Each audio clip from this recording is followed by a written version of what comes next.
വിശദാംശങ്ങളിലേക്ക് തൃപ്പൂണിത്തുറയിൽ പുതിയകാവ് പടക്കപ്പുരയിലെ സ്ഫോടനത്തിൽ മരണം രണ്ടായിരിക്കുന്നു. 4 പേർ ഐസിയുവിൽ ചികിത്സയിൽ തുടരുകയാണ്. 50ഓളം വീടുകൾക്കാണ് നാശനഷ്ടമുണ്ടായത്. അതേസമയം ദേവസ്വം പ്രസിഡന്റ് ഉൾപ്പെടെ 4 പേരെ കേസിൽ പ്രതി ചേർത്തു. വിവരങ്ങളുമായി AT അശ്വതി ചേരുന്നു. അശ്വതി, 2 മരണം സംഭവിച്ചിരിക്കുന്നു. എന്തൊക്കെയാണ് വിവരങ്ങൾ? ഫിജി, ഇന്ന് വൈകുന്നേരം 7 മണിയോട് കൂടിയാണ് ഗുരുതരമായി പരിക്കേറ്റ ദിവാകരൻ എന്നയാൾ ദിവാകരൻ മരണപ്പെടുന്നത്. ഇയാൾ വെന്റിലേറ്ററിൽ സപ്പോർട്ടിൽ കഴിയുകയായിരുന്നു. അടിയന്തര ശസ്ത്രക്രിയയും ഇയാൾക്ക് നടത്തിയിട്ടുണ്ടായിരുന്നു. 55 വയസ്സാണ്. ഈ ഗുരുതരമായി തുടരുന്ന ഈ ഒരു സാഹചര്യത്തിലാണ് ഇയാൾ മരണപ്പെട്ടിരിക്കുന്നത്. ഇതോടുകൂടി ഈ സംഭവത്തിൽ 2 മരണം സംഭവിച്ചിരിക്കുകയാണ്. നേരത്തെ തിരുവനന്തപുരം സ്വദേശിയായിട്ടുള്ള വിഷ്ണുവാണ് സംഭവത്തിൽ ആദ്യം മരിച്ചത്. ഇപ്പോൾ ദിവാകരൻ മരണപ്പെട്ടിരിക്കുകയാണ്. ഇനി നിലവിൽ മറ്റുള്ളവരെല്ലാവരും തന്നെ ചികിത്സയിൽ കഴിയുകയാണ്. കൊല്ലം പാരിപ്പള്ളി സ്വദേശി അനിൽ, 49 വയസ്സ്, ഇയാളും അടിയന്തര ശസ്ത്രക്രിയയ്ക്ക് വിധേയമായിട്ടുണ്ട്. അതുപോലെ തന്നെ മധുസൂദനൻ, 60 വയസ്സ്, ആദർശ് 29, ആനന്ദൻ 69 എന്നിവരാണ് പൊള്ളലേറ്റ് ICUവിൽ ചികിത്സയിൽ കഴിയുന്നത്. ഇവർക്ക് വിദഗ്ധ ഡോക്ടർമാരുടെ നേതൃത്വത്തിലുള്ള പ്രത്യേക മെഡിക്കൽ ബോർഡ് രൂപീകരിച്ചാണ് ഇപ്പോൾ ചികിത്സ ലഭ്യമാക്കി വരുന്നത്. എന്തായാലും നിലവിൽ 2 മരണങ്ങളാണ് ഇതിൽ റിപ്പോർട്ട് ചെയ്യപ്പെട്ടിട്ടുള്ളത്.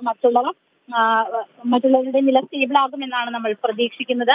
മാത്രമല്ല, ഈ വിഷയവുമായി ബന്ധപ്പെട്ട് പോലീസ് കേസ് എടുത്തിട്ടുമുണ്ട്. കേസും അതുപോലെ തന്നെ ഇത് സംബന്ധിച്ച കൂടുതൽ അന്വേഷണങ്ങൾ നടന്നു വരികയാണ്. ഫിജി, അശ്വതി, 4 പേർക്കെതിരെ, ദേവസ്വം പ്രസിഡന്റ് ഉൾപ്പെടെ 4 പേർക്കെതിരെ കേസെടുത്തിട്ടുണ്ട് എന്നാണ് വിവരം. ഇവരെ പ്രതി ചേർത്തിട്ടുണ്ട്.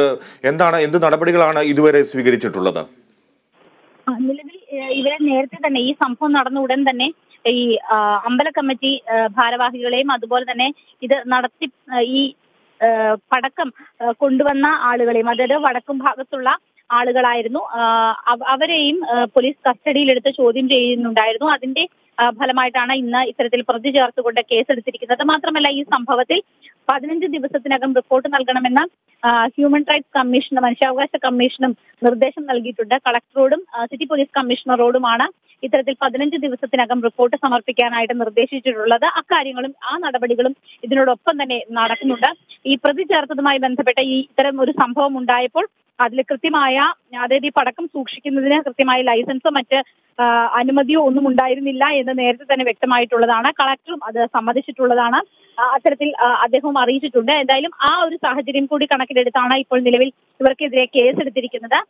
മാത്രമല്ല, ഇത്തരം വെടിക്കെട്ട് നടത്തുന്നതിനും അനുമതി ഉണ്ടായിരുന്നില്ല എന്ന് കഴിഞ്ഞ ദിവസം തന്നെ വ്യക്തമാക്കിയിരുന്നു. അതിന് പിന്നാലെയാണ് ഇന്ന് ഈ പടക്കങ്ങൾ ഇവിടെ കൊണ്ടുവരികയും ഇവിടെ നിന്ന് അമ്പലത്തിലേക്ക് കൊണ്ടുപോകുന്ന ഒരു ഘട്ടത്തിൽ ഇത് പൊട്ടിത്തെറിച്ച വലിയ സ്ഫോടനം ഉണ്ടാവുകയും ചെയ്തത്. അതുകൊണ്ട് തന്നെ വലിയ വീഴ്ച അധികൃതരുടെയും ഒപ്പം തന്നെ സംഘാടകരുടെയും ഭാഗത്തു നിന്ന് ഉണ്ടായി എന്ന് തന്നെ അനുമാനിക്കാം. അതിന്റെ അടിസ്ഥാനത്തിൽ കൂടിയാണ് ഇത്തരത്തിൽ ഒരു കേസ് രജിസ്റ്റർ ചെയ്തിരിക്കുന്നത്. ഈ കേസിന്റെ ഭാഗമായിട്ടുള്ള അന്വേഷണങ്ങൾ ഉണ്ടാകും. ഒപ്പം തന്നെ കളക്ടറുടെയും സിറ്റി പോലീസ് കമ്മീഷണറുടെയും വിശദമായ അന്വേഷണവും ഉണ്ടാകും.